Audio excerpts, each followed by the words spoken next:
So in this video, we'll try to understand how to construct the minimum cost spanning tree and how to basically construct it using a data structure. So data structure which is used for constructing the minimum cost spanning tree is called as near array. Okay, this near array is basically giving you the idea about the next nearest vertex from the selected vertices. So there are two vertices which are selected, 1 and 2, and we want to find out what is the next nearest vertex. So for this, we will construct a simple array which is of 6 locations.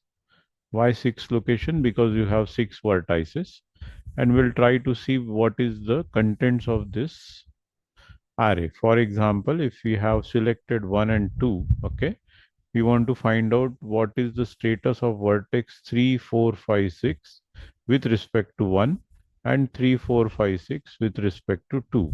Why only 3, 4, 5, 6? Because 1 and 2 is already selected. So we will just check the distance of, suppose we call it as call this as cost matrix, then we'll check distance of 1, 3 and distance of what 2, 3, and whichever is smaller will take that. For example, if I take distance of 1, 3, it is 99, okay, and distance of 2, 3, it is 50. So it means that vertex 3 is close to vertex 2, and we will write here 2. Why we are writing 2? Because distance 1, 3 is 99 and distance 2, 3 is 50, and since 50 is less than 99, okay, we will take this 50, okay. 50 is less than 19, so sign is modified. Okay, now we can check next vertex, that is 4. So check whether 4 is closer to 1 or 4 is closer to 2. You can take these two values, and since 4 is closer to 1, we'll write 1 here. Again check 5, we'll take these two values, and since 2 is smaller, we'll write 2. And check 6, since 2 is smaller, we'll take 2. Now we have the clear idea that 3, 4, 5, 6 are closer to 2, 1, 2, 2. And now you want to find out which is the best selection. So for this, you check cost of, okay, 3, comma 2, that is 3, 2, 4, 1, 5, 2, and 6, 2.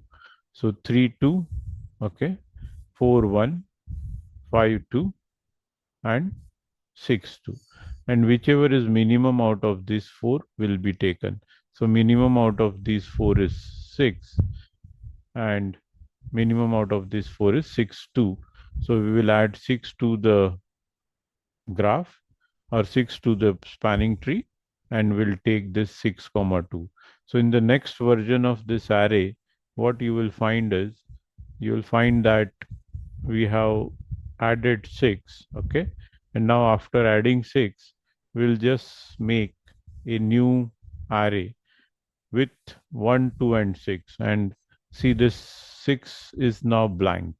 1, 2 were already blank, and now 6 is also blank. Okay, so now we will need to check whether this 3, 4, 5 are still closer to 2, 1, 2, or there is some change with respect to 6, as 6 came into picture.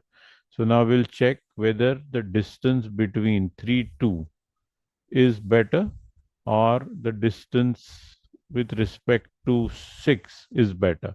So for this, we'll have to take the distance of vertex 6 and vertex 3, and distance of vertex 6 and vertex 4, and distance of vertex 6 and vertex 5, and compare that distance with 3, 2, 4, 1, and 5, 2.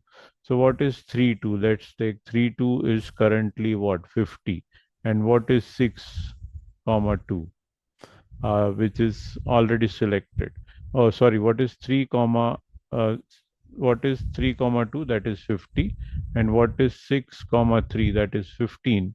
So you will take for this vertex 6, similarly take 4 and put 6. But when you take 5, okay, then we will have 5 2 is better than 6 2, and we'll continue with this 2.